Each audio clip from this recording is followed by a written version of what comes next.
좀 답답하기도 하죠. 이게 이제 법당 공간이면은 좀 이렇게 또 트여가지고 되게 좋은데 조금 답답한 부분도 있고 뭐 그렇습니다. 또 이제 이게 겨울이 아니고 봄날이니까 좀 이제 바람이 살랑살랑 부는 게 이제 훨씬 이제 좋죠. 하여튼 뭐 계절에 따라 이게 우리 그 마음도 좀 많이 이제 달라지는 뭐 이런 거라고 볼 수가 있죠. 그래서 이제 겨울에는 움츠러들고 봄, 여름에는 이제 이게 좀 이렇게 펼쳐지죠. 뭐 계절에 따라서 이제 이 시절 인연이 그렇게 주어지는 이런 거로 이제 볼 수가 있죠. 근데 이제 우리가 그 경전 공부도 많이 하고 경독성도 많이 하고 뭘 하는 것은 기본적으로 좀 마음을 좀 쉬기 위해서죠. 마음을 생각을 내려놓기 위해서 경도 보고 뭐 이렇게 그 법문도 듣고 뭐 기도도 하고 참선도 하고 이렇게 이제 하는 게 아닌가 싶습니다. 그래서 이제 이 마음을 쉬어야만이 근심 걱정이나 이런 게 좀 해결되어지고 좀 이제 해탈에 이르는 이런 어떤 수행을 하는 것이다. 이렇게 이제 볼 수가 있죠. 근데 이제 수행하면 뭘 수행이라 그럴까요? 수행한다. 그러니까 이제 마음 수행을 한다. 그럼 마음 수행이 뭐냐? 이렇게 되겠죠. 그 마음이 뭐냐? 이걸 알아야 이렇게 될 수가 있고 이런 거죠. 근데 이제 이 대체적으로 우리가 수행 이렇게 하면은 뭔가 좀 동떨어진 거로 많이 생각한다는 이야기죠. 근데 이제 우리가 그 구체적인 형태로 보면은 참선, 연불, 뭐 기도, 주력 뭐 이렇게 이제 이야기를 합니다. 연불도 이야기하기도 하고. 그래서 이제 수행 형태로 그랬는데 이 사찰에서는 그 옛날에는 그렇습니다. 출가를 한다 그러면은 옛날부터 그랬죠. 출가를 한다 그러면 곧바로 뭘 할 수 있는 걸 주어지는 게 아니고 뭘 했냐 그러면은 이게 이제 뭐 그 집에서 하는 우리 일상사 있죠. 일용사라 그러죠. 일상사를 했다는 이야기죠. 그래서 3년 동안 옛날에는 그 뭐 불목하니 부목처사 이렇게 요즘은 붙이기도 하고 그러잖아요. 그 일을 3년을 견뎌야만이 이게 이제 그 계도 주고 그 다음에 이제 뭐 다른 일을 일러주고 이렇게 한다는 이야기죠. 그 근현대의 큰 그 스님으로 추앙받는 그 수월 스님 같은 경우도 이게 이제 경은 스님 밑에서 그걸 하면서도 이게 처음 3년 동안은 이제 부목 생활을 했죠. 이제 그래서 이 3년이 지나니까 겨우 이제 신묘장구 대다란이를 일러준 거죠. 그래서 이제 그 하는 재미에 빠져가지고, 그러니까 이제 원체 몰입이 되니까 뭐 두 가지 설이 있는데 하나는 디딜방아 옛날에 이렇게 했잖아요. 디딜방아가 탁 이렇게 그 떨어지려는 그 순간에 멈춘 상태에서 계속 다란이를 하고 있더라고요. 그죠? 그래서 얼른 사람을 뭐 이제 드러내기도 하고 또 이제 이 그 마지가 올라와야 되는데 법당에서 기도를 하는데 마지가 안 올라온다 이거죠. 그래서 이제 그 기도 멈추고 내려간 거죠. 내려가니까 부엌에서 이 밥이 이제 타고 있는 거죠. 그 밥 타는 줄도 모르고 신묘장 그 대다란이를 하고 있더라고요. 그죠. 그래서 그러면은 원 없이 다란이를 하게 해줄 테니까 해서 방을 하나 줘가지고 계속 이제 다란이를 했다 그러죠. 그래서 그거로 도를 이제 통하게 되는 이제 이런 분이죠.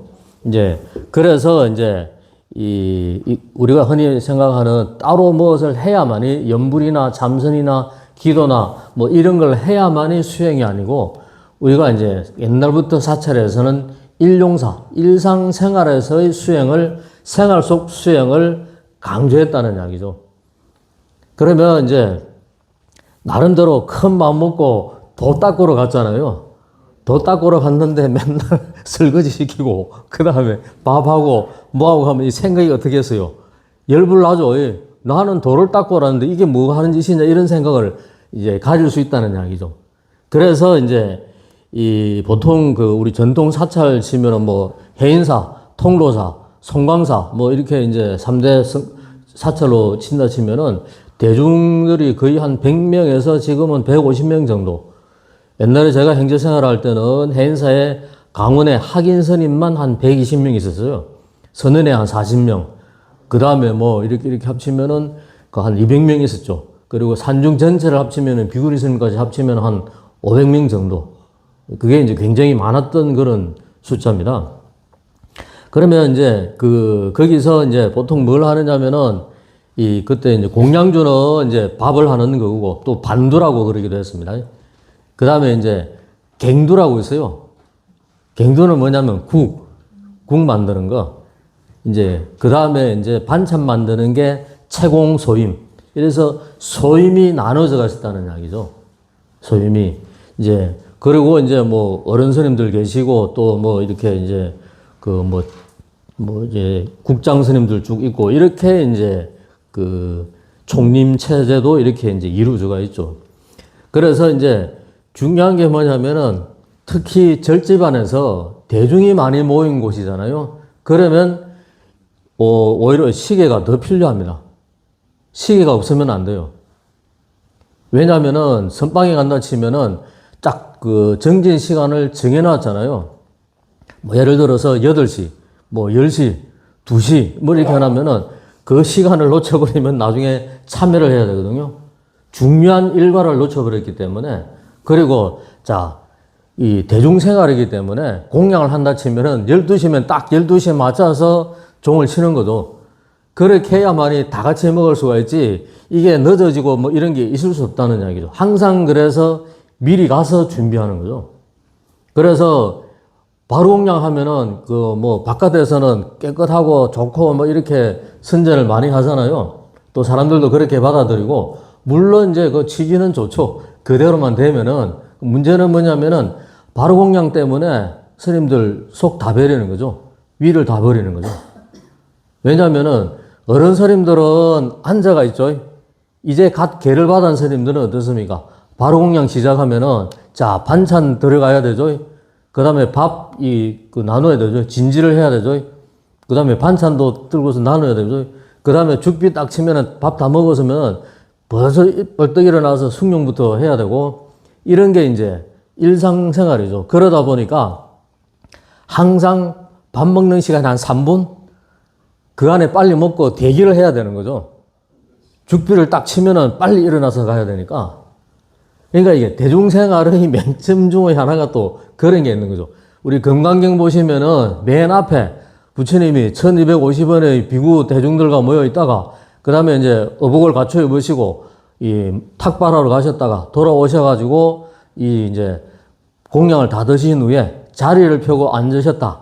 아주 이렇게 이상적이고 모범적인 모습으로 나오잖아요. 근데 실제 우리의 어떤 성가 생활에서는 어떻게 되느냐. 그렇게 해가지고는 여유롭게 참 자기를 살피고 성찰할 수 있는 그런 부분보다는 대중이 많이 모여 있으니까 그 모인 대중들에 맞춰서 생활이 전개가 되는 거죠. 그래서 생활 따로 수행 따로가 아니고 생활 속의 수행, 이런 걸 이제 강조를 할 수밖에 없다는 이야기죠. 그러면은 이제 처음에는 뭐 이게 시간 맞춰야 되니까 급하잖아요. 발걸음이 무지 빠릅니다. 만약에 이게 늦어버리면은 이게, 왜냐하면 전부가 이게 딱 톱니바퀴처럼 맞춰서 돌아가는데 채공할 사람은 빨리 이렇게 해가지고 딱딱 이렇게 바로 공양 그릇에 다 담아야 되잖아요. 그게 늦어지면은 바로 공양이 늦어진단 말이죠. 그러면 단체로 참여를 받죠. 이게. 그러니까 이제 딱 모여진 생활이 그렇게 되어 가는 거고, 또 스님들도 착각을 많이 하는 부분들이 뭐냐면은, 선방 스님들도 마찬가지입니다. 어떤 경우든 간에 스님들만으로 동안거 결제, 한거 결제를 나올 수 없습니다. 옛날에는 스님들이 다 공양지도 하고 뭐도 하고 다 이렇게 했는데, 지금은 공양주 보살님들이 따로 있잖아요.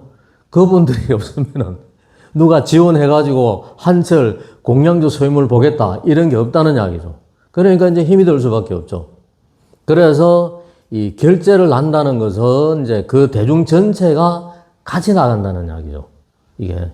그래서 이제 절집 생활, 이렇게 하면은 대중 생활, 이렇게 표현을 하는 거라고 이제 볼 수가 있죠. 그래서 이제 소임 생활을 잘 하면은 뭐 하면 탁탁 나와야만이 마음이 급한 게 놓아지죠.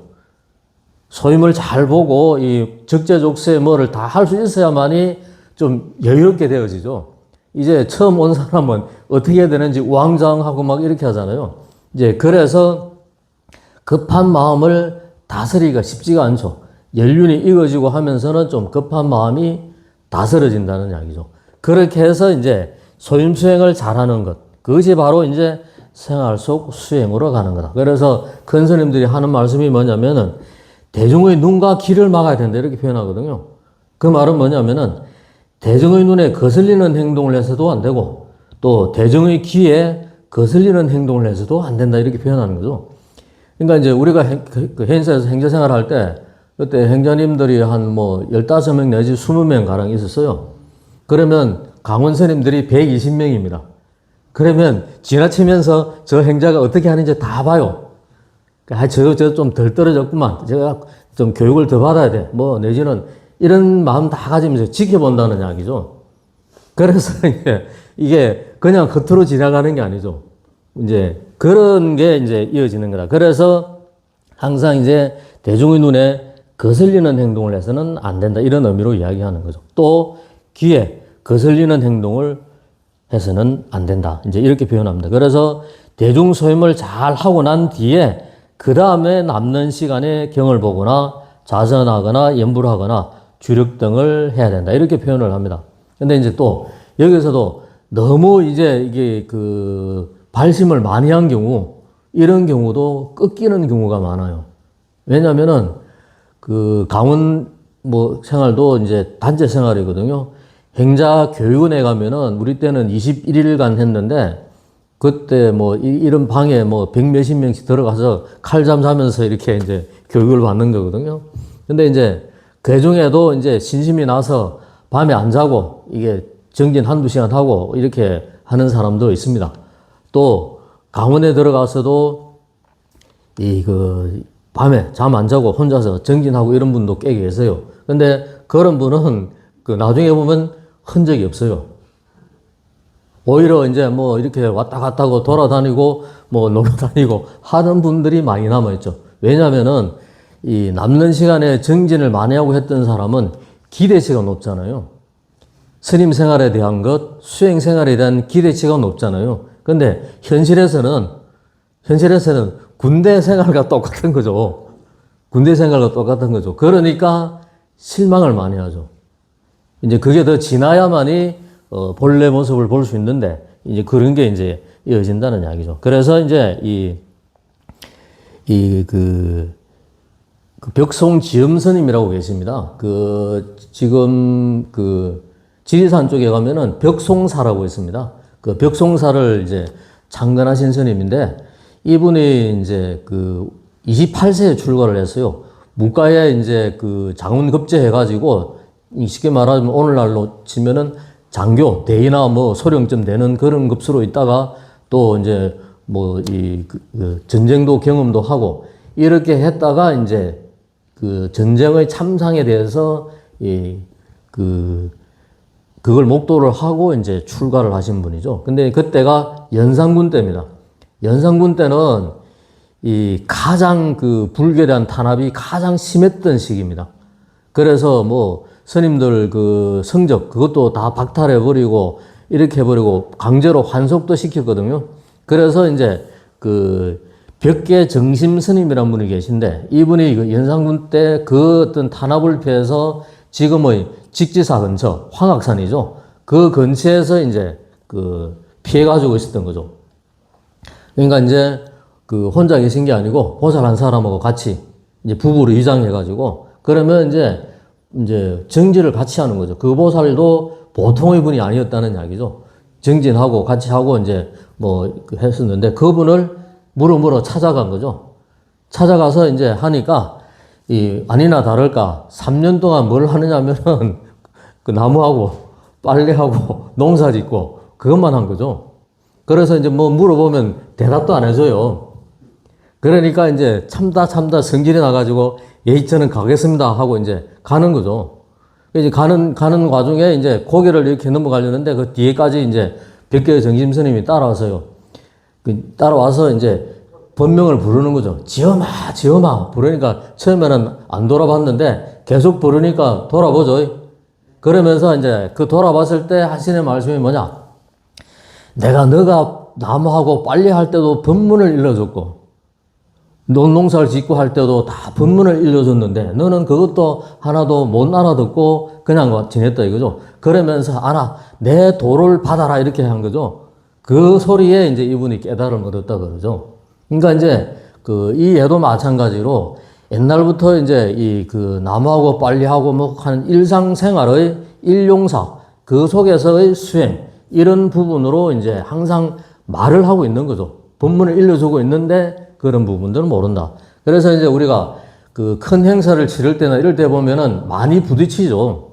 이게 이제 화기사 같은 경우는 불교대학 졸업하고 그죠? 불교대학 다니면서 그 다음에 이제 기부만 졸업해서 불교대학 다니면서부터 봉사를 시작하잖아요. 이 봉사할 때부터 이제 자기의 있던 갖고 있는 본 성품이, 본색이 드러난다고 볼 수가 있죠. 왜냐면은, 불교대학 다니면서 가졌던 불교적 가치관에 대한 가르침을 머릿속으로 조금 익히잖아요. 그래서 이제 이렇게 가야 되겠구나, 이렇게 해야 되겠구나 생각은 하는데, 자, 이 봉사를 하게 되면은 본래 이제 실제 생활하고 똑같잖아요. 그래서 많이 부딪힌다는 이야기죠. 주로 뭘 가지고 부딪히느냐? 예를 들어서 김장할 때, 김장 울려가잖아요. 울려가면은 이게 고춧가루를 더 넣어야 된다, 적게 넣어야 된다, 뭐 이런 거 가지고 늘 다투죠. 자기 생각과 경험으로 이렇게 한다는 이야기죠. 근데 이제 거기서부터 수행이 실제로 시작된다는 이야기죠. 왜? 책으로 보고 경전으로 배우는 그런 것들은 우리가 머릿속에 들어가 있지만은 그게 내 몸에 딱 각인되기까지에는 시간이 많이 필요로 하죠. 그래서 이제 부딪히면서 보는데 그 속에서 수행의 가장 기본으로 봐야 되는 게 아까 말했던 대로 대중생활이고 대중 속에서의 수행이라는 이야기죠. 그래서 우리가 여기 촛불 행사라든지 큰 행사를 치를 때 이 공양관에서 봉사하고 뭐하고 하는 부분들이 그냥 하는 게 아니라는 이야기죠. 또 그렇게 봉사를 하면서 보여주는 모습이 저 사람의 수행 정도, 마음 정도가 어떤가, 이런 게 이제 좀 드러난다. 이렇게 이제 표현을 많이 합니다. 그래서 물이 깨끗하면은 그림자가 밝고, 물이 흐리면 그림자가 어둡듯이 마음도 그렇다는 이야기죠. 그래서 마음을 쉬게 되면은 법계가 원만하고 밝아지지만은 마음을 일으키면 법계가 차별된다. 이렇게 표현을 하기도 합니다. 그래서 조조 종심선사에게 어떤 스님이 찾아가서 그렇게 묻습니다. 한 생각도 가지고 오지 않았는데 어떻습니까? 이렇게 하니까 조조 종심선사가 하신 말씀이 수미산이라 그랬어요. 왜 그럴까요? 한 생각도 가지고 오지 않았는데, 그 말은 뭐냐면은 한 생각도 가지고 오지 않았다는 생각을 일으켰죠. 선에서는 한 생각이라도 일으키면은 그것이 바로 수미상과 같은 업을 짓게 된다. 이렇게 표현을 하는 거죠. 그래서 이제 그러한 어떤 문답, 서문답으로 이렇게 이제 이야기가 많이 이어진 것이다. 그래서 이 보면은 이제 우리가 생각을 많이 하잖아요. 이것저것 옳다, 그러다, 아니면 좋다, 나쁘다, 산다, 죽는다. 이런 부분들이 다 이제 망상이다 이거죠. 이런 것을 넘어서야만이 실상의, 제법 실상이라고 그러죠. 그 세계가 펼쳐진다. 이렇게 표현합니다. 마조 도일스님으로부터 깨달음을 얻은 분주무업선사 같은 경우는 이제 제자들이 도가 무엇입니까? 뭐가 뭡니까? 이렇게 부처가 무엇입니까? 이렇게 물으면은 망상 떨지 마라. 이렇게 표현했거든. 왜냐하면 하는 게 중요하지. 물론 의문을 갖는 것도 중요하지만은 자꾸 분별 망상 속에서 그런 것들을 묻고 답한다는 게 그것이 수행으로 되는 게 아니다. 이제 그런 부분으로서 말씀을 이제 하신 거죠. 그래서 이 마음을 쉬는 수행을 잘 하면은 이 대중 자체가 하나의 부처님이다. 그래서 이제 대중수행은 나를 돕는 것이다. 이렇게 표현을 합니다. 그래서 대중생활을 많이 해본 분은 행동은 똑같아요. 근데 전후 과정들 다 알죠. 소유물 살아봤고 뭐 하면은 뭐가 부족한지를 다 파악해서 거기에 맞춰서 소리 없이 움직인다는 이야기죠. 그래서 아직 마음의 준비가 덜 된 사람일수록 생색내기 좋아하고 내가 뭐 했다는 생각을 갖고 가는 부분들이 이제 많다는 이야기죠.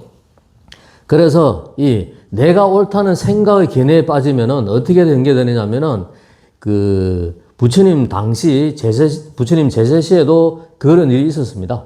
고산비라는 그런 지역에서 이 강사로 유명한 비구 스님하고 율사로 유명한 비구 스님하고 다툼이 있은 거죠. 그러니까 이제 어떻게 다툼이 되느냐면은 옛날에는 그 예를 들어 스님들이 한 사람 들어가서 옛날 재래식이잖아요. 그러면 볼일을 보고 나면은 뒷물을 스님들 항상 뒷물을 합니다.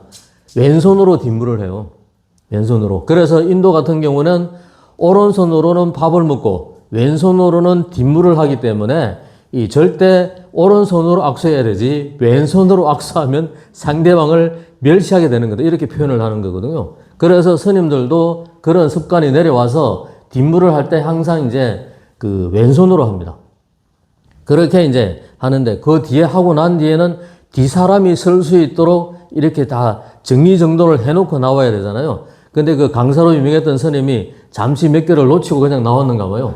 그러니까 이제 율사로 유명한 스님이 그 볼일 보러 왔다가 그 거를 보고 아니 대중생활의 기본의 어떤 율을 어겼다 이거죠. 그래서 막 뭐라 하는 거죠. 그러니까 이제 강사로 유명한 스님은 아니 그거 가지고 뭘 그래 이렇게 되는 거죠. 그러니까 이제 시비가 일어나는 거죠. 그러니까 시비가 일어나게 되니까 자기 밑에 제자들이 몇백 명씩 있잖아요. 그러면 이제 제자들이 두 패로 나누어서 이제 서로 욕하고 싸우는 거죠. 그 이야기를 듣고 부처님이 오셨어요. 부처님이 오셔가지고 이 뭐 좋은 이야기도 해주고 달래고 어르고 해서 했는데도 불구하고 중재가 안 되는 거죠. 그래서 부처님이 그걸 보고 다른 지역에 조용히 이제 혼자 계신 곳으로 떠나버리는 거죠. 그러니까 이제 신도들이 부처님 찾으니까 안 계시잖아요. 그 원인이 뭔가 물어보니까 이제 그 스님들이, 비구 스님들이 두 패로 나눠서 싸우니까 그렇다. 그래서 이제 도저히 이게 화해될 기미가 안 보이죠. 그래서 신도들이 이제 이번에는 들고 일어난 거죠. 어떻게 들고 일어나느냐? 스님들에게 공양 올리는 걸 거부를 해버린 거죠. 그러니까 며칠은 괜찮잖아요. 한 3일 굶는 거는 굶을 수 있는데 이게 5일, 일주일 굶는 거는 도저히 못 끊는 거죠. 그래서 그 스님들이 다 이제 신도분들 만나서 이제 그 잘못했다고 참여를 했죠. 그러니까 그 신도분들이 제가 불자들이 한 말이 그 부처님 앞에 먼저 가서 참여해라. 이제 이렇게 말을 했다 그러죠. 그래서 이제 해결된 고산비 분쟁으로 유명했던 그런 있던 이제 부처님 당시의 일화가 있습니다. 그래서 이게 이제 그 한 생각 일으킨 거죠. 이 이제 그 상대방의 그 허물 그 부분에 너무 이제 이 그 큰 의미 부여를 하게 되면은 이제 그런 식으로 시비가 일어나서 이제 그야말로 몇백 명의 비구 스님들이 그 시비에 휘말리는 그런 일로까지 번졌다는 이야기죠. 그래서 이런 부분들이 우리 같으면 어떻게 했습니까? 이 그 공양관에서 봉사하는 과정에서 이렇게 해야 된다, 저렇게 해야 된다. 이런 거로 많이 다툼이 있습니다. 근데 이제 그 현실 속에서 이제 우리가 봐야 되는 게 자기 허물부터 먼저 보는 게 필요하죠. 근데 보통 보면은 인정을 잘 안 하죠.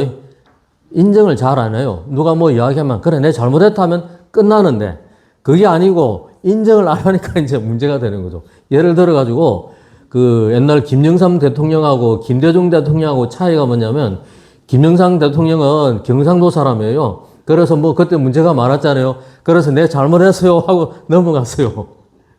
그죠? 인정하고 넘어갔다는 이야기죠. 그 다음에 이제 김대중 대통령은 기자들이 함부로 말을 못해요. 왜? 이제 대로 주고 말로 받는단 말이죠. 잘못 질문하면 원체 공부를 많이 하니까 이제 그런 어떤 이제 차이가 있는데 그런 것처럼 마찬가지로 남의 잘못이나 행동에만 초점을 맞추다 보면은 자기를 못 돌아보는 거죠. 누가 그런 말을 할 때는 그런 요소가 상대방에게 그렇게 비쳤다라는 것이죠. 즉, 뭐, 공양관 봉사나 뭐, 청소하거나 뭐 하는 과정에서. 그럴 때 자기를 돌아볼 수 있는 그게 이 진정한 수행이 시작되는 거다. 이렇게 이제 말씀을 드리고 싶습니다. 그래서 봄에 푸른 꽃은 많이 뭐 나고 지고 하잖아요. 근데 봄빛의 어떤 기운들은 그대로 있다는 이야기죠. 이게 꽃은 지고 뭐 이렇게 하고 풀도 지고 나고 이렇게 하지만은 그런 것과 마찬가지로 이 이제 우리가 항상 그 생로병사하는 그 과정에서도 변함없는 그것이 이제 우리의 본래 마음자리다. 그 본래 마음자리는 어떻다? 순수하고 청정한 것이다. 근데 내 스스로가 생각이 나를 가두니까 놓지 못하고 자꾸 이제 상으로 붙들어매고 있는 것이다. 이제 그렇게 이제 볼 수가 있는 거죠. 그래서 참 역설적인 현상이긴 한데, 금강경을 많이 읽는 사람일수록 상이 더 강하단 말이죠. 이게 그런 게 문제라는 이야기죠. 경을 많이 보면 볼수록 상이 더 강하다 이거죠. 기도를 많이 하면 할수록 상이 더 강하고, 절을 많이 하면 할수록 상이 더 강하다 이거죠. 그게 이제 우리의 그 불자들이 당면한 현실이라는 이야기죠. 왜 그렇게 했느냐? 생각을 내려놓는 훈련과 항상 병행이 안 되니까 그렇죠. 우리가 기도하는 것도 마음 훈련하는 것과 똑같은 겁니다. 그게 벗어나는 게 아니죠. 내가 뭐 힘들고 어렵고 괴롭고 이런 마음, 그걸 모아서 부처님께 기도함으로써 내 마음과 부처님의 마음을 이제 같이 일치시켜 나가는 그런 의미로서 기도를 하는 거거든요. 이제 그래서 불보살님의 원력에 힘입어서 우리가 그 힘들고 어려운 거를 헤쳐 나가는 이런 건데, 그런 것 없이 이제 이렇게 이제 자기 생각대로만 끌려가면은 항상 이제 부딪힐 수밖에 없다는 이야기죠. 그래서 항상 돌아봐야 되는 것들이 이제 그 금강경의 가르침이든 기도를 많이 하는 것이든 참선을 많이 하는 것이든 달을 가리키는 손가락이라 그러죠. 달을 가리키는 손가락이다. 그러면 이 손가락으로 달을 가리키는 것은 달을 봐야 되는데 대부분 이제 손가락만 쳐다보고 있다 이거죠. 이제 그런 이제 비유로서 이제 많이 이야기합니다. 그래서 이제 그 육조 해능 스님도 이제 그렇죠. 16년 동안 그 깨달음을 얻고 난 뒤에 처사로서 생활했거든요. 그렇게 이제 하다가 그 법문을 하게 됐는데, 그 법문을 하게 된 계기가 그런 거예요. 어떤 그 사찰에서 큰 법회를 하고 있죠. 그 법회를 하면 옛날에는 당간주주에 번을 세웠어요. 번을 세우면 거기에 깃발이 이렇게 나붙기잖아요. 그걸 보고 스님들이 이제 둘로 나눠진 거죠. 한 팀은 이제 이 바람이 움직이는 거다 이거죠. 그 다음에 또 한 팀은 깃발이 움직이는 거다 이거죠. 그래서 그걸 가만히 듣고 있던 육조해능 스님이 그 깃발이 움직이는 것도 아니고 바람이 움직이는 것도 아니다. 그대들의 마음이 움직인 것이다. 이렇게 해서 그때부터 이제 법문을 시작했다고 그러거든요. 그래서 이제 우리가 그 생로병사 이외에 팔고라 그러죠. 사람이 살게 되면서 겪게 되는 뭐 이제 사랑하는 사람과 헤어지는 괴로움, 또 뭐 이제 오온섬고, 뭐 또 미워하는 사람은 왜 그 원수는 애나무 다리에서 만난다 그러죠. 항상 싫어하는 사람은 안 보면 끝날 것 같지만은 어떤 인연으로든 다시 보게 된다는 이야기죠. 그런 것처럼 이게 이제 그 업의 인연이 지어진 것은 그 업의 인연이 풀릴 때까지는 어떤 형태로든 다가오는 것이다. 이렇게 이제 볼 수가 있다는 이야기입니다. 그래서 많은 허물이 본인에게 갖고 있다면 그것을 스스로 돌아보는 게 중요하다. 그래서 반조라는 말과 조고각하라는 말로 많이 이제 사용을 하죠. 그래서 습심내조, 항상 마음을 거둬들여서 안을 비춰봐라, 내 마음을 비춰봐라, 이렇게 이제 그 표현을 많이 하는 겁니다. 그렇게 해야만이 그 기도 많이 하는 것은 할 수가 있어요. 다란이도 예를 들어서 뭐 만독 하락하면 할 수가 있죠. 할 수가 있겠죠. 이제 할 수는 있는데 문제는 하는 것만큼 그게 내 마음에 딱 와닿을 수 있도록 하는 것과는 다르겠죠. 그런 것들이 이제 구분이 좀 필요하다는 이야기죠. 그래서 행한다는 것도 중요하지만은 늘 우리 마음을 걷어서 안을 비춰보는 이런 것과 병행이 되지 않으면 본인도 모르는 사이에 막아 낀다 그러죠. 그런 것처럼 자기 생각이 탁 이제 굳어버린다는 이야기죠. 그래서 또 생각이 많은 분들한테 또 생각 많은데 어떻게 해야 됩니까? 생각이 많이 떠오르고 막 망상이 많다. 어떻게 해야 되겠습니까? 조사스님 말씀은 안 하면 된다 이거죠. 안 하면 된다. 근데 왜 그러냐면 끌려다닌다 이거죠. 참선한다고 기도한다고 앉아있으면 한 생각이 떠오르면 그 생각이 어디로 갑니까? 결국은 미국까지 간다는 이야기죠. 그 생각이 한번 일어났기 때문에 그래서 그런 것을 빨리 되돌려내는 게 중요한 것이다. 생각은 안 일어나는 게 이상하죠. 생각이 일어나는 게 당연한 거다. 당연한데 거기에 끌려가느냐 안 끌려가느냐. 마침 우리가 예를 들어서 사람을 바라볼 때 그냥 아무 생각 없이 보면 되는데 예를 들어서 얼굴이 어떻고 뭐 머리 모양이 어떻고 뭐 입술이 어떻고 이렇게 하면은 늘 분별심으로 바라보는 거죠. 있는 그대로 보면 되는데 이제 그런 부분들의 이야기다. 그래서 이제 우리가 그 절에서 참선 경전 공부하는 것도 중요하지만은 동시에 뭐 예불, 설거지, 청소, 일상생활을 행하는 그런 속에서의 수행 이것이 잘하면은 일용사를 잘하면은 저절로 도인이 된다 이렇게 표현을 합니다. 그래서 이 일용사 속에는 마음을 닦는 그런 공부에다가 경의 가르침 같이 포함되어 있는 거라는 이야기죠. 그래서 항상 이 생활 속에서 늘 이 마음을 이렇게 또 돌아보는 이런 게 이제 그 가장 중요한 것이다 이렇게 표현을 합니다. 그래서 이제 은총선사라는 분에게 이제 도가 무엇입니까? 이래 물었거든요. 어떤 그 수자스님이. 그러니까 하신 말씀이 뭐냐? 수레가 굴러가고 말이 밟고 간다. 이제 길을 비유를 한 거죠. 도라는 건 길도자잖아요. 길 도니까 길은 사람도 다니고 뭐 수레도 다니고 말도 다니고 소도 다닌다 이거죠. 그게 길이라 이거죠. 그러면 어떤 사람이 도인입니까? 그러니까 잘 때는 허리를 눕히고 앉을 때는 허리를 고추 세운다. 이렇게 표현했죠. 도인에 대해서 도인이 뭐냐고 물었는데 잘 때는 허리를 눕히고 자잖아요. 앉을 때는 허리 고추 세우고 그런 거라고 이야기했다는 이야기죠. 그 말은 뭐냐면은 도할 때 우리는 뭐가 하늘에서 또 동떨어진 신비한 이런 거를 생각하는데 그게 아니다. 바로 일상생활에서 행하는 것. 자, 길이라는 것은 모두에게 평등하죠. 길이라는 것은 거기에 뭐 왕이 다녀도 뭐 옛날의 어떤 그 몸종이 다니든 뭐든 간에 길 자체는 모두에게 평등한 거죠. 그것을 구분 짓는 게 누가 짓느냐? 우리 생각이 짓는 거죠.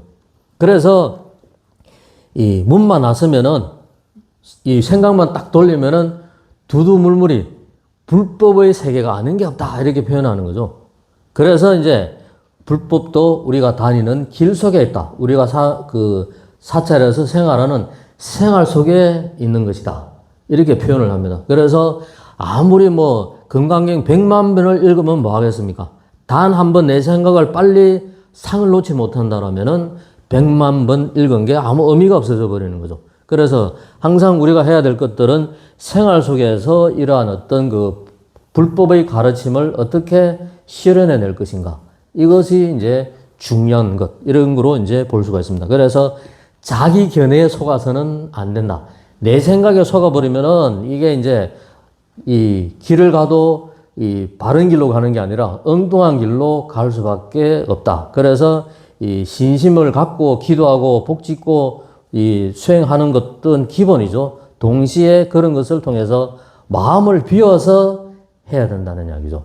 기도를 할 때도 집착을 많이 하고 바라는 바가 많으면은 그 기도가 제대로 될 리가 없고 참선을 할 때나 염불을 할 때도 마찬가지라는 이야기죠. 그래서 항상 생각을 비워서 하는, 생각을 내려놓고 행하는 기도, 참선, 생활 이런 것들이 되어야만이 내가 조금 그때서야 조금 바뀌어가는 이런 거라고 생각이 듭니다. 그래서 우리 모두가 조금씩 변화하고 바뀌어가는 이런 일상생활 속 수행이 되도록 했으면 좋겠습니다. 이상으로 마치겠습니다. 고생하셨습니다.